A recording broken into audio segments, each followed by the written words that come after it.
Hi అండి. అందరూ ఎలా ఉన్నారు? Welcome back our channel. ఈరోజు మనం మన లాంగ్ వీడియో ఏంటంటే పెసరపప్పు పూర్ణాలు ఎలా ప్రిపేర్ చేసుకోవాలో చూద్దాము. పెసరపప్పుని ఒక గంట ముందు నానబెట్టుకోవాలండి. బాగా క్లీన్ చేసుకొని ఒక గంట ముందు అట్లా వాటర్ పోసేసుకొని నానబెట్టుకోవాలి. మామూలుగా మనం దోస బ్యాటర్ అని ఉంటుంది కదా, అట్లాగా ముందుగా దోస బ్యాటర్ వేసేసుకోవాలి. కొలత ఒక గ్లాస్ మినపప్పుకి 3 గ్లాసులు బియ్యం వేసుకుంటాం అట్లా అట్లా నానబెట్టుకొని ఒక 12 అవర్స్ అలా దోస బ్యాటర్ అందరికీ తెలుసు కాబట్టి ఇప్పుడు మనం లోపల పూర్ణం ఎలా ప్రిపేర్ చేసుకోవాలో చూపిస్తాను. పెసరపప్పు నానిన తర్వాత వాటర్ ఏం లేకుండా మొత్తం మిక్సీ వేసేసుకోవాలండి. అది మిక్సీ వేసుకొని పేస్ట్ లాగా పట్టేసేయాలి. మిక్సీ వేసేసుకున్నాను. అట్లా పేస్ట్ లాగా వేసాక మనకి ఇడ్లీ పాత్రలు ఉంటాయి కదా, ఇడ్లీ ప్లేట్స్, వాటిల్లో మనము ఇడ్లీలాగా వేసుకోవాలి ఆ పేస్ట్ని. వాటిని ఆవిరికి ఉడికించుకోవాలండి. ఆ పెసరపప్పు ఇడ్లీలాగా వేసుకొని అవి ఆవిరికి ఉడికించుకోవాలి. చిన్న మంట మీద కనీసం ఒక 20 to 15 మినిట్స్ ఉడికించుకోవాలి. మనకి తెలిసిపోతుంది చూస్తే. అట్లా 15 మినిట్స్ ఉడికించుకోవాలండి. అట్లా ఉడికిన తర్వాత అట్లా పైకి లాగా పొంగుతాయండి. అట్లా ఉడికినాక మనకు అట్లా తెలిసిపోతుంది. ఉడికేసాక ఒక 15 మినిట్స్ అట్లా పక్కకి పెట్టేసేయాలి. చల్లారిపోయాక మనం ఒక ప్లేట్లోకి ఒక గిన్నెలోకి తీసుకుందాము. అట్లా మొత్తం ఒక గిన్నెలోకి తీసేసుకున్నాను. ఇప్పుడు గిన్నెలోకి తీసుకొని అది మ్యాష్ చేసుకోవాలి. ఆ ఇడ్లీలు మొత్తము మనము మెత్తగా కలిపేసుకోవాలి, ఇడ్లీలు లాగా లేకుండా. అట్లా కలిపేసుకున్నాక షుగర్ ఉంటుంది కదా, పంచదార, మీ ఇష్టం, బెల్లం తురుము వేసుకోవాలన్నా వేసుకోవచ్చు, కానీ పంచదార వేసుకుంటే ఆ టేస్ట్ చాలా బాగా వస్తుందండి.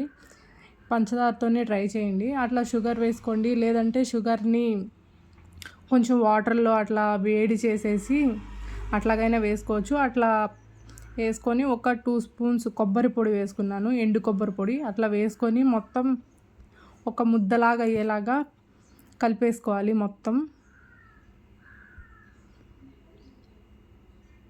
అట్లా పంచదార అయినా పర్లేదు, వాటర్లో వేడి చేసుకొని అట్లా వేసుకున్నా పర్లేదు. అట్లా మొత్తం మిక్స్ అయ్యేలాగా బాగా మిక్స్ చేసుకోవాలి. ఆ కొబ్బరి, కొబ్బరి, పంచదార, కొంచెం కొబ్బరి పొడిలోనే నేను యాలకుల పొడి కూడా వేసేసానండి. అట్లా బాగా మిక్స్ చేసుకున్నాక మనకి ఎంత సైజు మనకు పూర్ణం కావాలో అంత సైజు లడ్డూలాగా చేసేసుకొని పక్కకు పెట్టేసుకోవాలి. నేను మొత్తం లడ్డూలాగా చేసేసుకొని పక్కకు పెట్టేసుకున్నాను. బ్యాటర్ని కొంచెం అట్టుపిండి కొంచెం థిక్గా ఉంటే వాటర్ పోసుకొని నేను కొంచెం థిక్ కన్సిస్టెన్సీయే తీసుకున్నాను. ఎందుకంటే పల్చగా ఉంటే ఆ లడ్డు లోపల ఉన్న పూర్ణం అంతా బయటకు వచ్చి ఆయిల్ అంతా పాడైపోతుంది. ఆయిల్ బాగా హీట్ అయ్యాక మనం ఇందాక దోశ బ్యాటర్లో మనం ఈ లడ్డు వేసేసుకొని స్పూన్తో వేసేసుకుంటాను నేను. అట్లా దాంట్లో వేసేసుకుంటే అంతేనండి. వేడిగా తింటే చాలా టేస్టీగా ఉంటాయి. మనకి ప్రసాదాలైనా చాలా టేస్టీగా ఉంటాయి.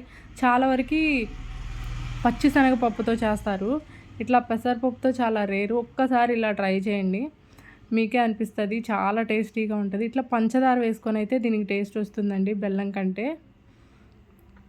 నేను అట్లా ఒక్కొక్కటిగా నేను పెద్ద సైజు తీసుకున్నాను కొంచెం పూర్ణం. నేను రెండు వేసి అట్లా ఒక్కొక్కటి కాడికి వేసేసి తీసేసాను. అట్లా మొత్తం ఫ్రై అయ్యాక నేను చూపిస్తాను.